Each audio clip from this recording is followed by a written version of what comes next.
With Kareem Hunt placed on the IR and Nick Chubb unlikely to play on Thursday, fantasy managers are scrambling to decide which Browns running back to add in an already chaotic running back climate, Johnson or Demetric Felton. The Browns tipped their hand a bit on Sunday by giving Felton 0 carries, despite saying that they didn't want Kareem Hunt to have too big of a workload without Chubb. However, Felton did line up at receiver on 12 snaps and caught 2 passes for 14 yards. That should be a pretty clear indication that Felton is more of a passing down back, which fits with what we saw in college, where he lined up in the slot a fair bit at UCLA in order to make good use of his hands and strong change of direction skills. When Kareem Hunt went down with an injury on Sunday, it was Johnson who got the 1 carry. It was also Johnson who operated as the number 3 running back last year, so I do expect Johnson to be the primary ball carrier on Thursday against the Broncos. I'm just not overly excited about that role, since the Broncos are 4th in the NFL in yards allowed per carry, and the Browns are expected to be without their top 3 offensive tackles in a matchup against Von Miller. Johnson is a physical and decisive runner, but doesn't have the shiftiness or speed to break many big plays at this level. The Browns will likely give him the bulk of the rushing carries, and with Baker Mayfield also battling an injury, that might be 10 to 15 carries,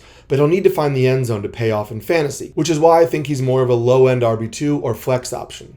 With Chubb expected back next week, it means that Johnson is really only a 1-week rental. That's why I'm more interested in Felton in deeper PPR and half PPR formats. With Odell Beckham also possibly out on Thursday, Felton could see a consistent role in the passing game, especially to offset the pressure of Von Miller, while also chipping in 5-ish carries on the ground, kind of like what Atlanta's doing with Cordero Patterson.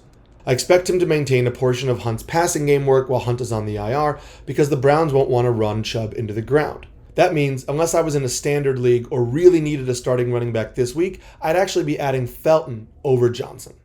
Comment below with the running back in the situation that you're looking to add this week, or any questions that you might have about the waiver wire headed into week 7. Also, don't forget to subscribe so you can get all of our Rotoballer content throughout the rest of the season.